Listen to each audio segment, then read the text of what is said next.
All right, Shalom. It's the brother Kaya from GMS New Orleans coming back at you with another Ride and Talk. Prior to getting started, as I always do, I'd like to give infinite honors and prayers to Yahweh, Ba'ashim Yahweh Shai, Ba'ashim Rakah HaKodash, double honors to the elders and apostles of Great Millstone, and salutations to the icons that's pushing the truth and sincerity. Lord willing, this video be edifying first and foremost to the whole elect, then to those that cleave to the body. And I got this article queued up. Won't be long. I just wanted to make a couple points on it. Lord willing, it be edifying. All right. And as it read on side posts, I found this to be a little interesting topic. You know, I'll speak on it briefly, but do yet straight to the point. All right. It says Christian nationalists tend to imagine God as benevolent, angry over sins, and engaged.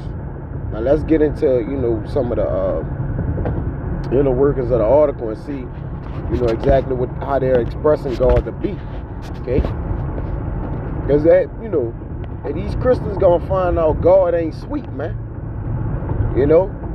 And it's a war on religion in the world, and people are finding out.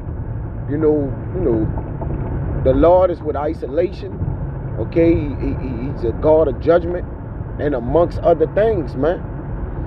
You see, a lot of people been playing with the Heavenly Father for years, and not in that case, but he have allowed them to downplay his name, downplay his people, and amongst other things, man, serve other idols, other gods.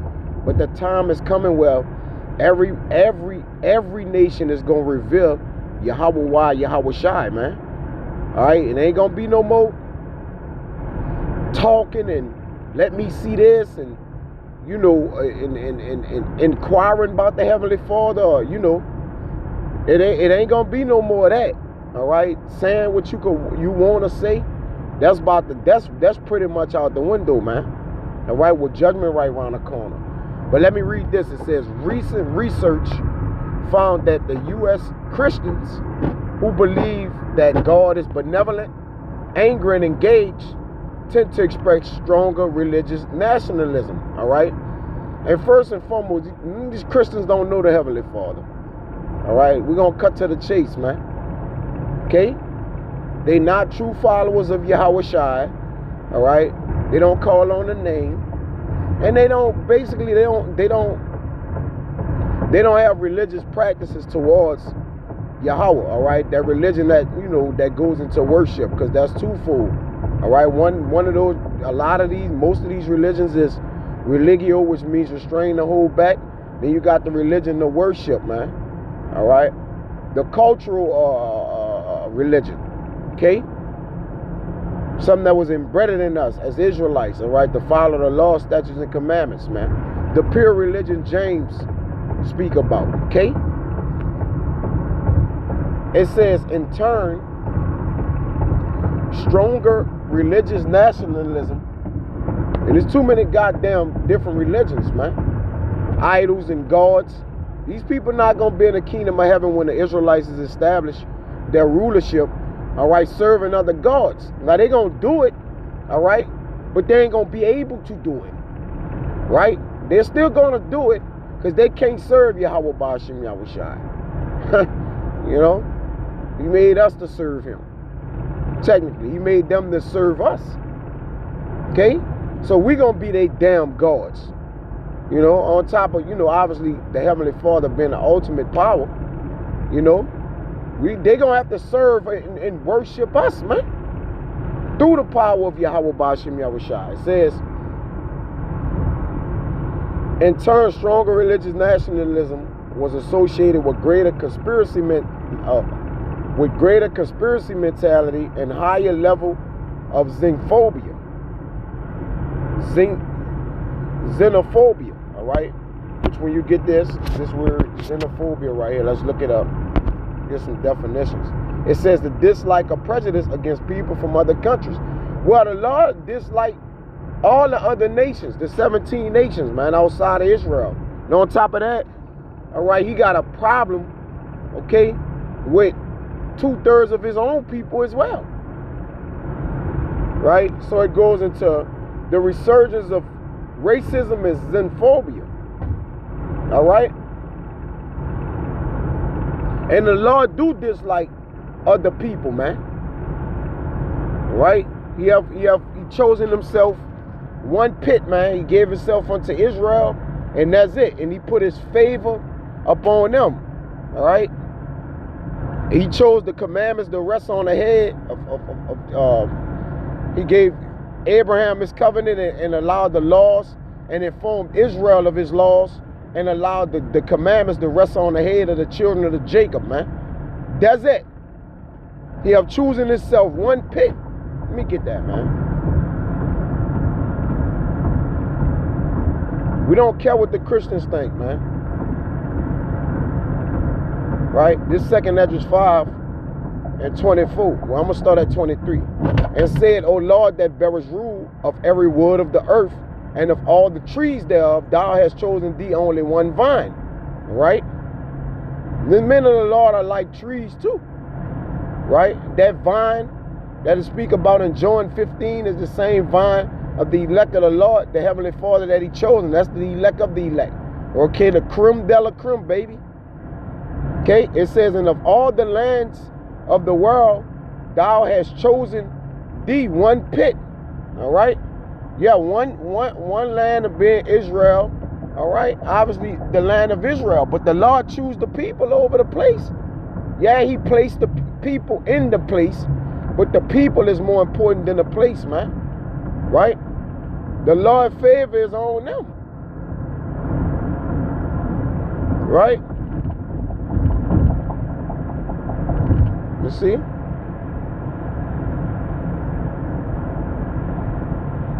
Yeah, that's pretty much it.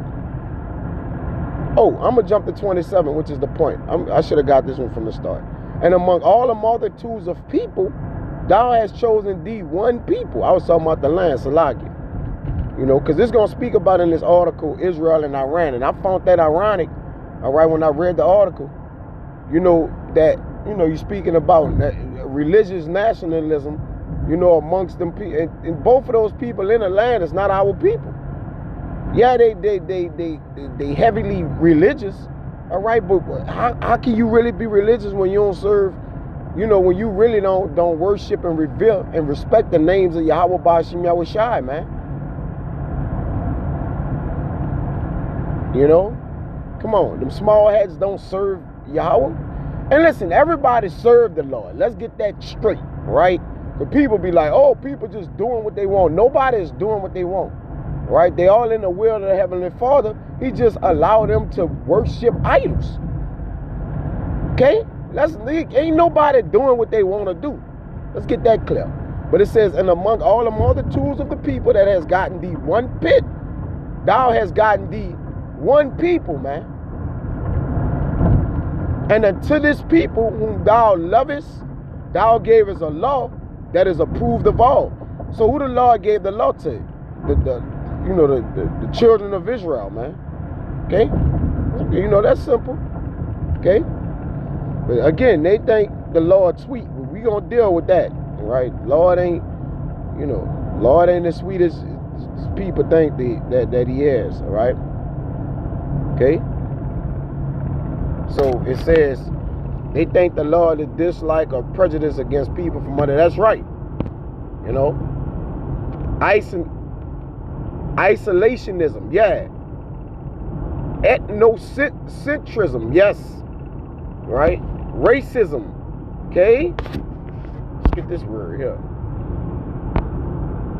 Evaluation of other cultures according to preconceptions originating in the standards and customs of one's own custom, all right? Yeah. The Lord is all for the custom of Israel, man. Isolationism, a policy of remaining apart from the affairs or interests of other groups. Yes, especially the political affairs of other countries, man. Hey, man, come on, man. Yes, of course the Lord is this way, right? It says the paper was published in the Political Psychology. I clicked on that. I ain't got to go into all that, man. We gonna explain how the Lord is through the Bible. You know, let's save the hassle. It says religious views often play a significant role in shaping national identity. They influence cultural traditions, values and historical narratives. In many countries, dominant religions are deeply intertwined with national symbols, holidays, and public life. In some nations, such as Iran or Israel, religion is a foundational component of the state itself, right? Okay? And them small hats, you know, the way of the Lord completely out of the way, man. All right? Completely out the way. You see? They got all manners of wickedness going on in Israel, man. We don't give a damn about no Iran, man. Right? But, you know, they use religion as a foundational component of the state itself. Well, the Lord is religious towards his people. Okay? It says, like the United States or India, religious diversities coexist with strong national identities. And there's no such thing as religious diversities. Technically, you know, all the other religions are idols, it's idolatry, okay? And only the Heavenly Father should be worshipped, which that's going to soon come to pass, all right? You know, Jeremiah 17 tells you that. I think it's 17 and 16. Bear with me. I ain't go to it in a while, right? It's no other heavenly gods, man.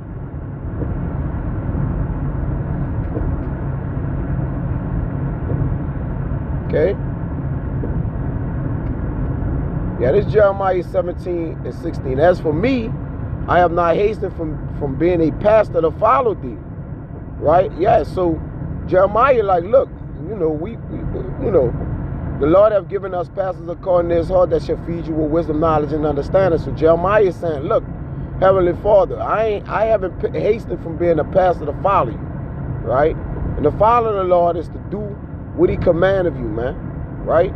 Neither have I desired the woeful day, thou knowest that which came out my mouth, my lips was right before thee. So that's what it's about. Right? Our faith is perceived in what we follow, man. We believe, therefore we speak. The we is the Israelites, chiefly Israelites, the Israel of Israel, the Israelites of Israel, right? Because you got an Israel that's not of Israel, okay? One faith is perceived as more representative than others. And you know, in a land where your faith can be any and everything, okay?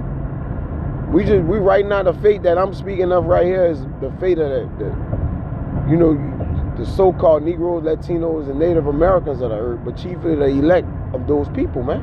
That faith. That's what the faith, when Yahweh shall say, when he come back, shall he find faith on the earth? Of course not. But, right, because people faith gonna be barren, all right?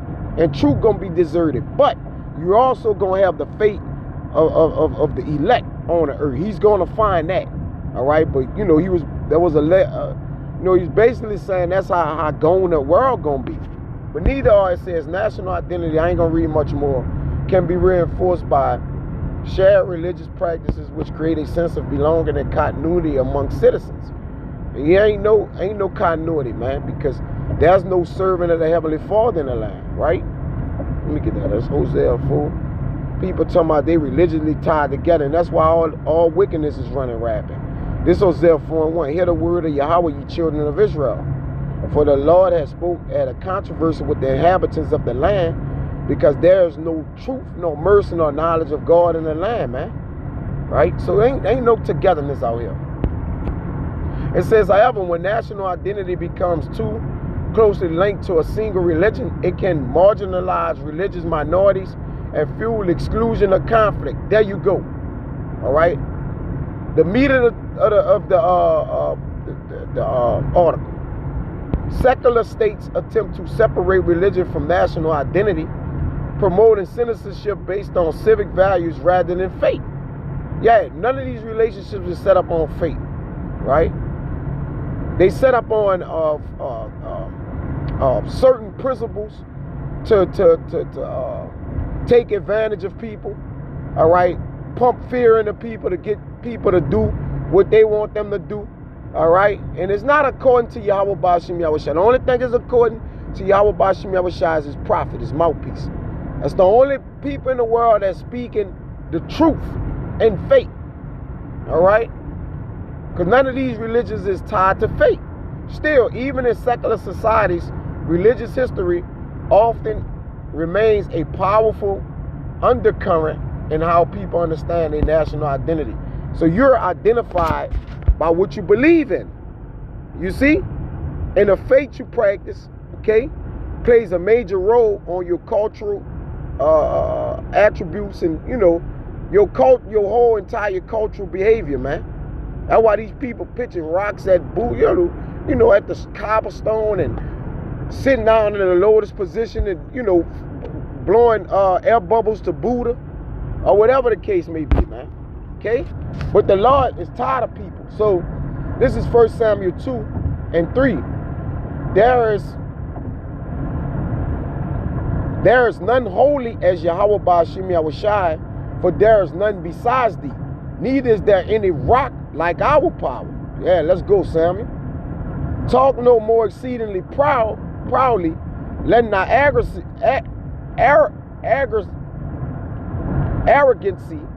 come out of your mouth.